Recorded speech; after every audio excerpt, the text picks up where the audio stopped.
7 ciri anak yang cocok untuk homeschooling. Apakah anak Anda termasuk anak-anak yang memiliki ciri-ciri ini?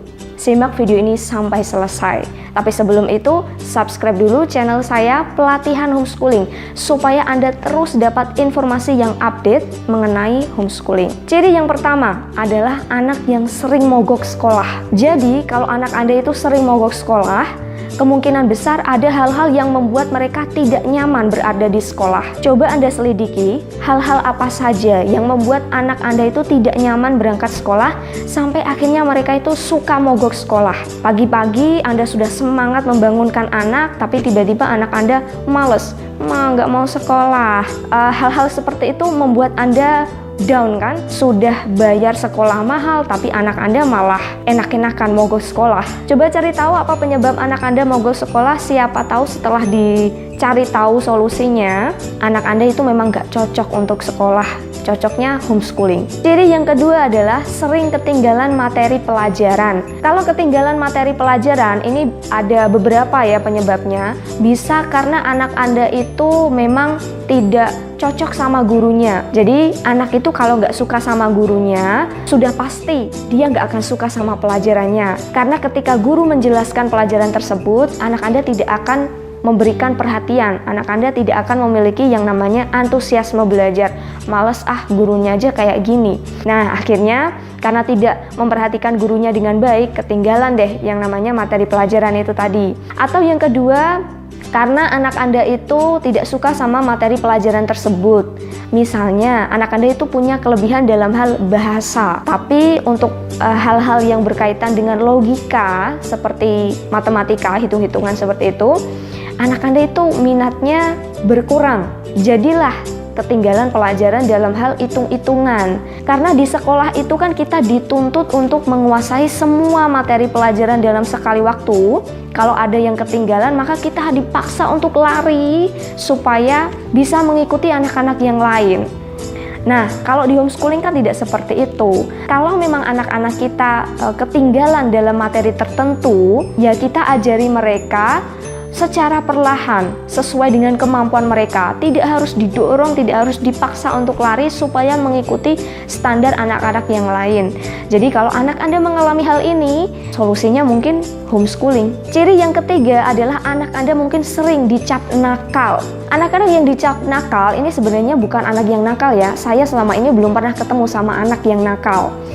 Jadi anak yang nakal ini biasanya adalah kita, orang dewasa, baik guru maupun orang tua, punya harapan tertentu terhadap anak tersebut, punya ekspektasi. Tapi anak-anak kita itu tadi tidak bisa memenuhi harapan kita. Pada akhirnya kita kecewa sama mereka dan lebih mudahnya kita anggap saja anak itu nakal. Padahal kita sendiri nih, orang tua atau orang dewasa yang tidak bisa memahami anak kita, tidak bisa memperlakukan mereka dengan tepat sesuai dengan kebutuhan dan keinginan mereka. Contohnya nih ya, kalau di sekolah ada anak-anak dengan tipe pembelajar kinestetik. Kalau anak kinestetik belajar, mereka biasanya itu sambil gerak, biasanya sambil praktik langsung. Nggak bisa kalau cuma dengerin ceramah dari gurunya atau cuma sekedar baca buku. Nah, ketika mereka mendengarkan guru, mereka sambil gerak, mungkin sambil pegang bolpen, diketuk-ketukin di meja. Saya dulu seperti itu karena saya kinestetik ya. Kemudian guru menganggap kamu ini suka bikin gaduh kalau di kelas, kamu ini anaknya nakal. Nah, akhirnya tipe-tipe kinestetik seperti ini selain ketinggalan pelajaran karena kebutuhan kinestetiknya mereka tidak terpenuhi, dia juga sering dicap nakal sama gurunya, dicap gaduh sama gurunya. Ya memang sekolah bukan tempat yang cocok untuk mereka. Homeschooling mungkin bisa Anda pelajari mulai sekarang. Ciri yang keempat, memiliki minat di bidang non-akademis. Mungkin anak Anda punya bakat dalam hal seni, bisa seni menggambar, seni bernyanyi, atau seni berakting. Untuk bidang-bidang non-akademis seperti ini, kalau di sekolah kan jarang mendapatkan tempat, ya enggak? Kalau di sekolah itu biasanya mereka fokus pada hal-hal yang bersifat akademis. Nah, pada akhirnya anak-anak kita yang memiliki minat di bidang non-akademis ya tidak tersalurkan. Nah, untuk mengatasi hal ini, Anda bisa pilih pendidikan alternatif homeschooling. Karena kalau homeschooling, prinsip utamanya adalah menggali potensi anak. mengeluarkan potensi anak, bukan memperkuat kelemahannya, tapi memperkuat apa yang menjadi minat dan juga potensinya. Ciri yang kelima adalah sering kena bully kalau di sekolah. Baik itu bully dari teman-temannya sendiri ataupun bully dari lingkungan sekolah. Ada juga loh guru yang suka membuli muridnya.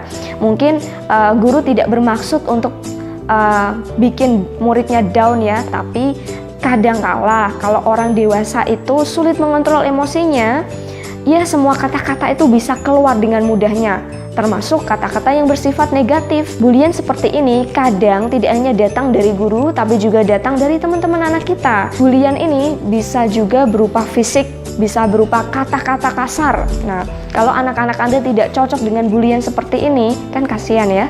Lama-lama mereka juga nggak bisa konsentrasi di sekolah, nggak semangat juga berangkat sekolah.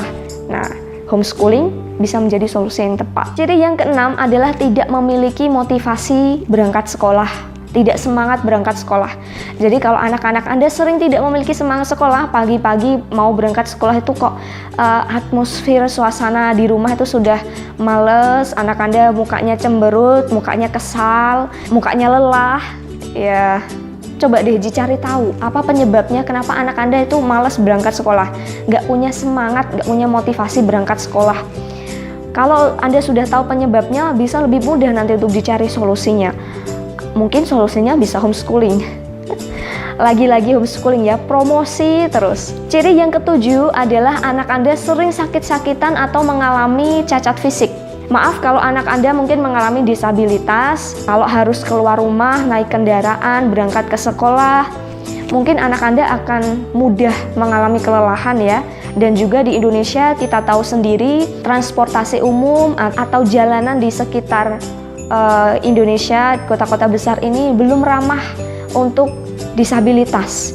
Anak Anda yang memang mengalami disabilitas atau sering sakit-sakitan, solusinya bisa homeschooling. Karena ketika homeschooling, Anda mengajari dan mendidik anak sendiri di rumah, Anda lebih memahami kebutuhan, keinginan, dan juga harapan anak-anak Anda. Itulah 7 ciri anak-anak yang cocok untuk homeschooling. 7 ciri ini jangan ditelan mentah-mentah ya. Ketika anak Anda mengalami salah satu dari ciri-ciri ini, coba pelajari lagi homeschooling itu seperti apa, dan juga pelajari lagi masalah yang terjadi dalam diri anak Anda itu apa. Ketahui juga harapan Anda untuk masa depan anak seperti apa. Dengan memperhatikan indikator-indikator yang saya sebutkan tadi, Anda akan jadi lebih mudah untuk mendapatkan solusi pendidikan anak Anda, apakah sekolah, pesantren, sekolah alam, atau mungkin homeschooling. Jadi ciri yang saya sebutkan tadi bukan ciri mutlak, di mana Anda tahu, oh anak saya disabilitas, homeschooling aja. Jangan langsung seperti itu ya. Ada indikator lain yang perlu Anda perhatikan. Kalau Anda kesulitan untuk membuat keputusan, anak saya ini pantasnya homeschooling atau sekolah ya, Anda bisa berkonsultasi pada saya. Silakan hubungi nomor WhatsApp yang ada di deskripsi di bawah ini. Tanyakan saja apa yang Anda keluhkan, saya akan bantu untuk memberikan solusi. Terima kasih sudah menonton video saya. Jangan lupa share video ini kalau Anda menganggap video saya ini bermanfaat bagi orang tua lain di luar sana.